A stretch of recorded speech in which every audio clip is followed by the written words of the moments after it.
नमस्कार दोस्तों, मैं अंकुर उपाध्याय स्वागत करता हूं आप सभी का आपके अपने YouTube channel share market analysis में। दोस्तों यहाँ पे आप सभी के साथ बात करूंगा आईटी स्टॉक्स के बारे में, चाहे वो इन्फोसिस हो, टीसीएस हो, विप्रो। कंटिन्यू आपको गिरावट दिखा रहे हैं, कंटिन्यू आप लोगों की क्वेरीज रहती है इन स्टॉक्स को लेकर क्या करना चाहिए। हर एक इन्वेस्टर की पोर्टफोलियो में कहीं ना कहीं ये स्टॉक है, तो क्या यहाँ पे करें, हम और ऐड करें या फिर स्टॉक से एग्जिट ले लें, वो एक बेटर ऑप्शन है। तो चलिए इसी बारे में बात करते हैं और इसी को समझने की कोशिश करते हैं। सबसे पहले तो काफ़ी सारे लोगों को एक उत्सुकता होगी मंडे के लिए, क्योंकि कल आपने यूएस मार्केट में एक बढ़िया तेजी देखी है। नेस्डेक इंडेक्स 2.5% ऊपर बंद हुए हैं, तो कहीं ना कहीं इन्फोसिस और विप्रो के एडीआर को देखकर थोड़ा अच्छा लग रहा होगा। आधे 1% ऊपर है, ज़्यादा कुछ ऊपर नहीं है। लेकिन मैं आपको सिर्फ इतना बोलना चाहूँगा, केवल आप एडीआर से कंपेयर ना करें अभी, क्योंकि एडीआर मैक्सिमम तब काम आता है आपके जब कोई इवेंट हो। फॉर एग्जाम्पल इन्फोसिस के नंबर्स आएंगे 12 तारीख को शाम को, तो भारत के बाजार तो बंद है, लेकिन एडीआर रिएक्ट करेगा अमेरिका के बाजार में रात में।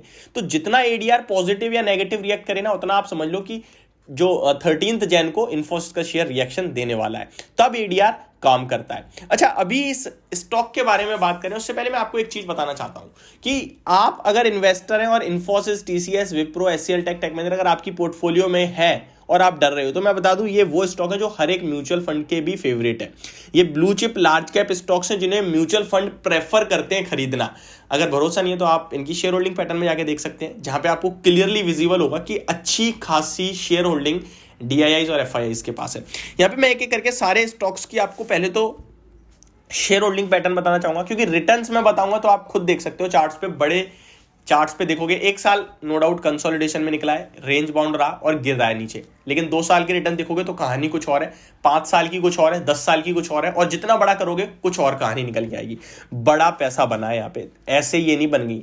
11 लाख करोड़ का मार्केट कैप रखती है टीसीएस, 6 लाख करोड़ का मार्केट कैप रखती है इन्फोसिस, 2-3 लाख करोड़ के मार्केट कैप के समथिंग है जो विप्रो का है, एचसीएल टेक भी लगभग इसी के आसपास है। तो बड़ी कंपनीज हैं ये, छोटे से ही शुरुआत हुई थी, बड़ी हैं। तो अगर कंपनी खराब होती तो डेफिनेटली इतनी बड़ी कभी नहीं बनती। प्रमोटर्स शानदार है, मैनेजमेंट शानदार है, फिर आपको डरने की जरूरत नहीं है। हाँ, उठा पटक चलती रहेगी मार्केट में, वो आपको सहना होगा। सबसे पहले बात करते हैं टीसीएस के बारे में। टाटा कंसल्टेंसी सर्विसेज लिमिटेड 3200 रुपए के भाव पर स्टॉक क्लोजिंग देता हुआ दिखाई। 11,75,000 करोड़ का मार्केट कैप है, 4000 का हाई है, 3200 पे ट्रेड कर रहा है। Return on equity 43.6%, return on capital में 54.9% का है। तो बहुत तगड़ा है, कोई दिक्कत वाली बात नहीं है यहाँ पे। अगर मैं इसका आपको शेयर होल्डिंग पैटर्न बताऊं तो अराउंड प्रमोटर्स 72.30% स्टेक होल्ड करते हैं, एफआईआईज 13% स्टेक होल्ड करते हैं, डीआईआईज 8.53% स्टेक होल्ड करते हैं, और लगभग पब्लिक के पास केवल 6% का स्टेक है। यानी सारा का सारा स्टेक बड़े लोगों के पास है, हमारे और आप जैसे लोगों के पास तो 6% स्टेक है। तो मुझे लगता है डरने घबराने की कोई जरूरत है ही नहीं। नेक्स्ट स्टॉक जिसको लेकर आप लोग चिंतित हैं आजकल, इन्फोसिस। सबसे ज्यादा प्रॉब्लम तो हालांकि विप्रो में, वो भी बात करेंगे, पहले इन्फोसिस को चेक कर लेते हैं। 6 लाख करोड़ का मार्केट कैप, 1950 रुपए का 52 वीक हाई, जिसके सामने 1448 पे मिल रहा है ये स्टॉक आपको। 29% का रिटर्न ऑन इक्विटी, 37.1% का रिटर्न ऑन कैपिटल एम्प्लॉय, 2% की डिविडेंड यील्ड, कंटिन्यू बायबैक। ये इंडिकेट करते हैं कि एक अच्छी कंपनी है, अच्छे मैनेजमेंट के साथ है। इस कंपनी की शेयर होल्डिंग पैटर्न अगर आप चेक करोगे तो वहां पे आपको देखने को मिलेंगे बड़े बड़े नाम, जैसे कि प्रमोटर्स के पास अराउंड 15% दिखेगा आपको। बट ये कोई दिक्कत वाली बात नहीं है, क्योंकि बहुत सारी कंपनी है प्रमोटर्स के पास 0% स्टेक होता है, लेकिन एफआईडीआईज पे अच्छा खासा स्टेक है। ये कहते हैं वेल मैनेज्ड प्रोफाइल जो होती है ना, जिन्हें एफआईडीआईज होल्ड करते हैं, वो है। एफआईआईज 36% होल्ड करते हैं, 36%, डीआईआईज 32%, तो बड़ी होल्डिंग है इनके पास। एलआईसी के पास 7% स्टेक है, SBI mutual fund 4.5% stake hold करता है, आईसीआईसीआई प्रूडेंशियल फंड लगभग 2.5%, नेशनल पेंशन सिस्टम ट्रस्ट लगभग 1.5%, एचडीएफसी म्यूचुअल फंड लगभग 1.5%। तो बड़े बड़े नाम है यहाँ पे, और पब्लिक के पास 15.93% का स्टेक है। तो आप देख सकते हैं कि बड़े लोग कितने सारे इंटरेस्टेड हैं इस स्टॉक में। मुझे लगता है डरने की कोई जरूरत नहीं है।